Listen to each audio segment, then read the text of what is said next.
Hello বন্ধুরা, welcome back to my channel. বন্ধুরা, আজকেও প্রতিদিনের মতো একটা রেসিপি নিয়ে চলে এসেছি। আজকে তোমাদেরকে দেখাবো বন্ধুরা একদম নতুনত্ব পদ্ধতিতে ঝালমুড়ি বানিয়ে।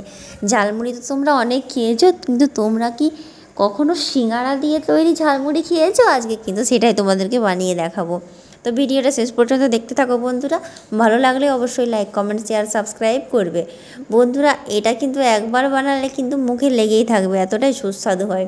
দেখেই মনে হচ্ছে যে কতটা সুস্বাদু হয়েছে বন্ধুরা, খুবই ভালো। যদি তোমরা এটা একবার বানিয়ে খাও, তোমরা কিন্তু বারবার বানিয়ে খাবে। তোমরা কিন্তু অন্য ঝালমুড়ি খাওয়া ভুলেই যাবে এটার কাছে। তো চলো দেখাই কীভাবে আমরা বানালাম সিঙ্গারা দিয়ে ঝালমুড়ি। তো দেখো, ঝালমুড়ি বানানোর জন্য প্রথমেই যেটা প্রধান উপকরণ সেটা নিয়েছি মুড়ি। এই দেখো, এরকম বড় সাইজের মুড়িগুলো নিয়েছি। এগুলো দিয়ে ঝালমুড়ি খেতে কিন্তু খুবই ভালো লাগে। এরপর দেখো এর সাথে আমি কী কী দিচ্ছি। এই দেখো, দিয়ে দিলাম টমেটো কুচি আছে। এখানে নিয়েছি কাঁচা লঙ্কা, পাকা লঙ্কা। এখানে নিয়েছি ছোলাটা ভেজানো আছে। এখানে টমেটোটা দিয়ে দিলাম, কাঁচা লঙ্কা কুচিটাও দিয়ে দিলাম। এখানে ছোলাগুলো আমি এর মধ্যে অ্যাড করে দিলাম। দিয়ে দিলাম স্বাদ মতো লবণ। লবণটার জন্য কিন্তু খুব ভালো টেস্ট হয়। দিয়ে দিলাম লঙ্কার গুঁড়ো সামান্য একটু, যেহেতু কাঁচা লঙ্কা দিয়েছি। আর দিয়ে দিলাম সামান্য একটু জিরের গুঁড়ো, আর সাথে আছে চাট মশলা। দিয়ে দিলাম সর্ষের তেল। সর্ষের তেল না দিলে কিন্তু হবে না। এই দেখো, এবার ভালো করে কিন্তু মুড়িটা আমি ঝাঁকিয়ে নিচ্ছি। এভাবে কিন্তু খুব ভালো করে যাতে মশলা আর মুড়িটা একসাথে মিশে যায় সেরকমভাবে ঝাঁকিয়ে নিতে হবে। এই দেখো, এখানে একটা সিঙ্গাড়া আমি নিয়ে নিয়েছি। সিঙ্গাড়াটা ভালো করে ভেঙে আমি মুড়ির মধ্যে মিশিয়ে দেব।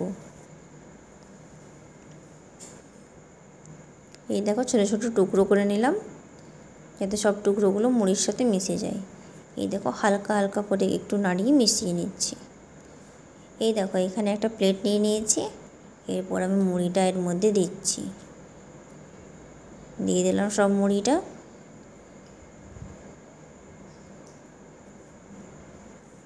এই দেখার পর ওপর থেকে সেও ভাজা আমি ছড়িয়ে দিলাম। এই দেখো, ওপর থেকে কিছুটা লঙ্কা দিয়েছি আমি, আর সামান্য একটু সেও ভাজা দিয়ে দিয়েছি। তো দেখো বন্ধুরা, তৈরি হয়ে গেছে আমাদের আজকের রেসিপি সিঙ্গারা দিয়ে ঝালমুড়ি। রেসিপিটা কেমন লাগলো জানাতে কিন্তু ভুলবে না।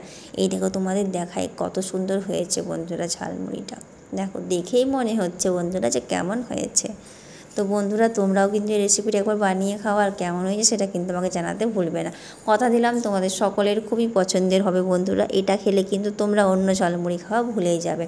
তাই অবশ্যই একবার বানাও, আর কেমন হয়েছে সেটা অবশ্যই কমেন্টস করে জানাও। ভালো লাগলে অবশ্যই একটা লাইক দেবে, আর এরকম ধরনের নতুন নতুন রেসিপি পাওয়ার জন্য আমার চ্যানেলটা অবশ্যই সাবস্ক্রাইব করে রাখবে, আর পাশে থাকা বেল আইকনটা প্রেস করবে আমার ভিডিওর নোটিফিকেশান সব থেকে আগে পাওয়ার জন্য। বন্ধুরা, তোমরা সবাই খুব ভালো থেকো, সুস্থ থেকো, সাবধানে থেকো, আর বেশি বেশি করে তোমাদের বন্ধুদের সাথে কিন্তু আমার ভিডিওটা শেয়ার করে দিও। তো বন্ধুরা, এই নতুনত্ব রেসিপিটা অবশ্যই একবার বানাও তোমরা। আশা করছি সকলের ভালো লাগবে।